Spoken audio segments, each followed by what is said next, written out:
यही मोहन भागवत जी ने कहा था। जी जी। इनके इनके पूरी बातचीत के दो तीन पक्ष हैं। पहला पक्ष इन्होंने आरक्षण का लिया हुआ है। आरक्षण के विषय में इन्होंने बहुत स्पष्ट रूप से ये कहा और किया है इन्होंने। ये आज ओबीसी, एससी और एसटी का जो आरक्षण है, अगर आप कर्नाटक या तेलंगाना में देख लें तो ये कहीं ना कहीं मुसलमानों को देने के पक्ष में है और इन्होंने दे भी दिया है। दूसरी बात, इन्होंने इनकी स्पष्ट मत रहा है कि इनका हिंदू विरोध जग जाहिर है। इनको हिंदुओं का उत्कर्ष अच्छा नहीं लगता है। इन्होंने अभी मनरेगा की बात की। मनरेगा इनके असफलताओं का सबसे शानदार नमूना है। मनरेगा की जरूरत 60 वर्षों बाद कांग्रेस को लागू करने की क्यों पड़ी? मनरेगा का काम जानते हैं क्या होता है?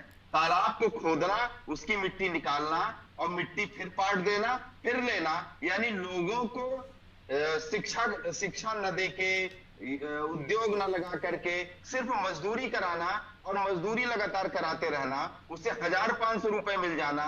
और पहले तो जनधन खाता भी नहीं था, बिचौलियों के माध्यम से आधा बिचौलियों को चला जाता था, आधा 30 या 10% किसी और को मिलता था। तो मनरेगा की जो योजना थी वो कांग्रेस की असफलता का बहुत ही नायाब नमूना है, जिसको कांग्रेस लेके ढिढोरा पीटती रहती है। और माननीय नरेंद्र मोदी जी ने सदन में भी कहा था कि मनरेगा चूंकि इनकी असफलताओं का एक बहुत बड़ा नमूना है, इसलिए हम इसको बंद नहीं करने जा रहे हैं, मनरेगा का ढिढोरा हम पीटते रहेंगे। दूसरा विषय आया कि इन्होंने विरासत पे टैक्स की बात कही।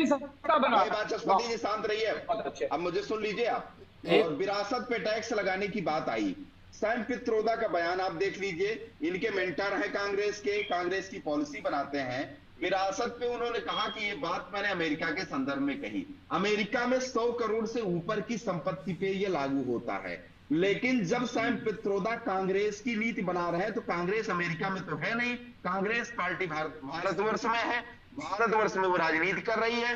तो जब भारतवर्ष के संदर्भ में हम बात करते हैं तो इसका मतलब कि हमारी महिलाओं के पास जो मंगलसूत्र है, जो थोड़े बहुत गहने हैं, जो वो आपत्ति काल में उसको इन लोगों ने जिस प्रकार से गरीब बनाए रखा, तो पहले इलाज के लिए और तमाम चीजों के लिए वो कभी कभी उसको गिरवी रख देती थी।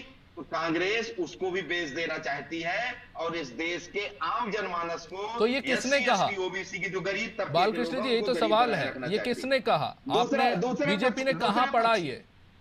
क्या ये उनके शपथ पत्र में लिखा था? कहां पढ़ा ये मंगलसूत्र बेच देंगे? तो प्रियंका, ये तो सैम पित्रोदा का बयान है। आप खुद ही अभी आपने बयान में कहा कि अमेरिका में चर्चा के दौरान वो कह रहे थे। मंगलसूत्र की बात हो रही है, मंगलसूत्र की बात करिए। एक मिनट, शेख जी मेरी बात पूरी हो जाने दीजिए। दूसरा पक्ष ये मुसलमानों के हित की बात करते हैं।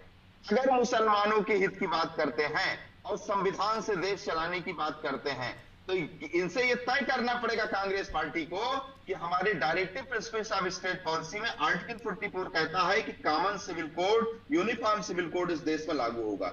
एक तरफ ये जब लाभ लेने की बात आती है या मुसलमानों को लाभ देने की बात आती है तो संविधान का उदाहरण देते हैं, और दूसरी तरफ जब उनके शरीयत की बात आती है, उनके पर्सनल लॉ की बात आती है, उनके पर्सनल कानूनों को लागू करने की बात आती है, वक्फ बोर्ड की बात आती है, तो ये उसको लागू वो मुसलमानों का जो अपना कानून है, मुस्लिमों का उनके पर्सनल कानून जो है, उनके शरीयत जो है, उसको ये प्रश्रय देने का काम करते हैं। बालकृष्ण जी, तय करना पड़ेगा। कई राज्यों में आपकी सरकार है, शरीयत से चलेगा। कई राज्यों में आपकी सरकार है, केंद्र में भी आपकी सरकार है, आप लागू कीजिए, कौन रोक रहा है आपको?